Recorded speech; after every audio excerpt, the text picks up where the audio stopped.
Hi நண்பா, welcome back to SS unique. The greatest of all time படத்தோட OST நேற்று night ஒஃபிஷியலாக release பண்ணியிருக்காங்க டி சீரிஸ் யூடியூப் சேனலில். நம்ம எல்லாருமே எதிர்பார்த்த ஓஜி வெர்சஸ் கோட்கான பிஜிஎம்ஐ எப்போட ஆஃபிஷியலாக ரிலீஸ் பண்ணுவாங்க அப்படின்ற மாதிரி ஃபேன்ஸ் எல்லாருமே பார்த்தீங்கன்னா பயங்கரமாக வெயிட் பண்ணிட்டு இருந்தாங்க. The greatest of all time படத்தோட ஓஎஸ்டி லிஸ்ட்டில் பார்த்தீங்கன்னா ஓஜி வெர்சஸ் கோட்கான தீம் மியூசிக்குமே இருக்குது. அண்ட் விசில் போடு தேட்ரிக்கல் வெர்ஷன், விசில் போடு ஸ்டார்ட் நைட் மிக்ஸு, இது எல்லாமே பார்த்தீங்கன்னா ஓஎஸ்டியில் இருக்கு. அண்ட் இன்னுமே பார்த்தீங்கன்னா த கிரேட்டஸ்ட் ஆஃப் ஆல் டைம் படத்துக்கான நிறைய தியேட்டர்ஸில் புக்கிங் பயங்கரமாக இருக்கு. அண்ட் நேற்று தான் பார்த்தீங்கன்னா தளபதி 69 படத்துக்கான பூஜையும் நடந்துச்சு. பூஜை நடந்து முடிஞ்ச கையோட பார்த்தீங்கன்னா இன்னிலிருந்து ஷூட்டுமே ஸ்டார்ட் பண்ணுறாங்க. அண்ட் இந்த ஃபர்ஸ்ட் ஷெட்யூல்லையே ஒரு பிரம்மாண்டமான சாங்ஸை தான் ஷூட் பண்ண போகிறாங்களாம். மற்ற சாங்க்கு கோரியோகிராஃபர் பண்ண சேகர் மாஸ்டர் தான் இப்போ இந்த சாங்க்கு கோரியோகிராஃபர் பண்ணுறாரு. The greatest of all time படத்தோட மற்ற சாங் ஒரு தியேட்டர்கள் மூமெண்ட்டாகவே மாறிடுச்சு. மற்ற சாங் ரிலீஸ் ஆன பெருசா எந்த ஒரு ரெஸ்பான்ஸுமே இல்ல.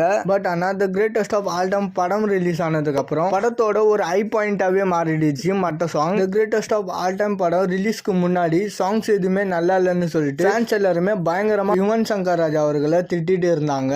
பட் ஆனா படம் ரிலீஸ் ஆனதுக்கு அப்புறம் யுவன் சங்கர் ராஜா அவர்களை ஃபேன்ஸ் எல்லாமே தூக்கி வச்சு கொண்டாட ஆரம்பிச்சிட்டாங்க. ஏன்னா படத்துல பிஜிஎம்ஸ் எல்லாம் அந்த மாதிரி இருந்துச்சு. ஓகே நண்பா, the greatest of all time படத்தோட ஓஎஸ்டி லிங்க் டிஸ்கிரிப்ஷன்லயும் எண்டு கல்வி கொடுக்குறேன், மறக்காம போய் செக் பண்ணி பாருங்க. அண்ட் இந்த மாதிரி தளபதி பத்தின அப்டேட் தெரிஞ்சுக்க மறக்காம எஸ்எஸ் யூனிக் சேனலை சப்ஸ்கிரைப் பண்ணி சப்போர்ட் பண்ணுங்க. இதோட வீடியோவை முடிச்சுக்கிறேன். ஓகே, பாய்.